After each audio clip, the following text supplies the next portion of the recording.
Florida, we have a lot of second home vacation buyers in this market. Mm-hmm. Obviously a very different clientele and buyer than the first time home buyer. Mm-hmm. What are some things they should know?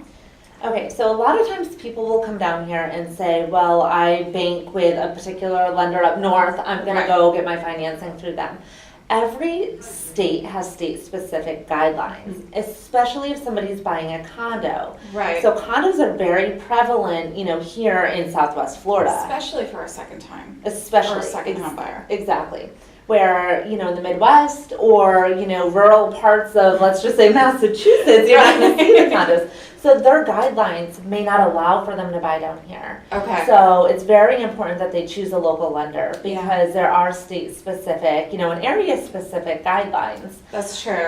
So that's one of the things that, that they should know. Mm-hmm. The other thing is that debt-to-income ratio is very important as well. And so we're including all of their debt, that they have their housing payment and things like that up north, as well as the new proposed a housing payment here. So we definitely want to get them pre-qualified and make sure they know, what to expect in terms of what they qualify for. Yeah. So in 2015, 10% of people who worked in the U.S. were self-employed, Bill and myself included.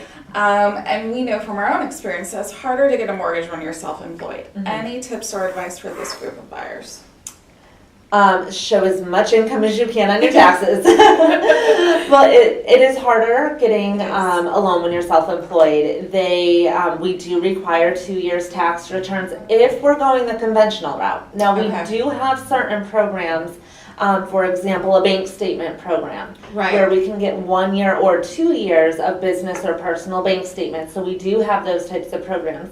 The only thing about those programs, much higher down payment, some, let's just say 40-50% down, as opposed to a 93%, a 95%, a 10%, 97% loan to value. You know? So there are different programs for self-employed borrowers, but if you're going the traditional conventional route, it's going to be typically 2 years tax returns. Now, if you've owned the business longer than 5 years, we may be able to get away with a 1 year return.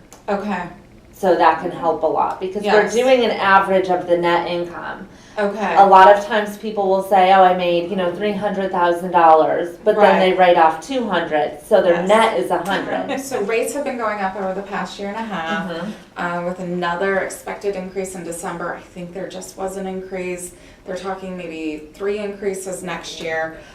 Historically, when rates have gone up, housing prices have gone down. But we live in a community where we have a lot of cash buyers, so housing prices may not be affected here as much. Any thoughts on where we might be headed? Buy now. No. No. I know, it is a little scary. It's like, oh gosh, they're going up in December again. Yeah, so I have a couple thoughts on that.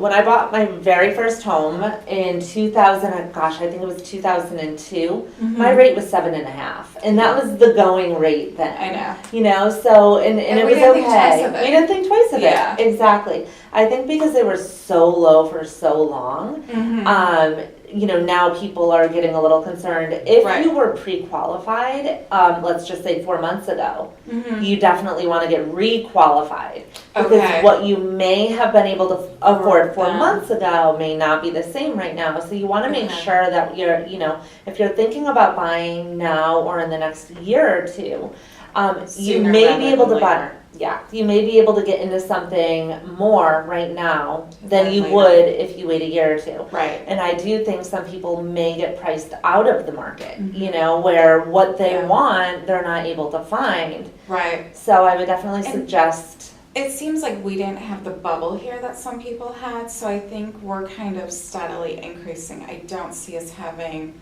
a downturn, hopefully, like other markets may have. Right.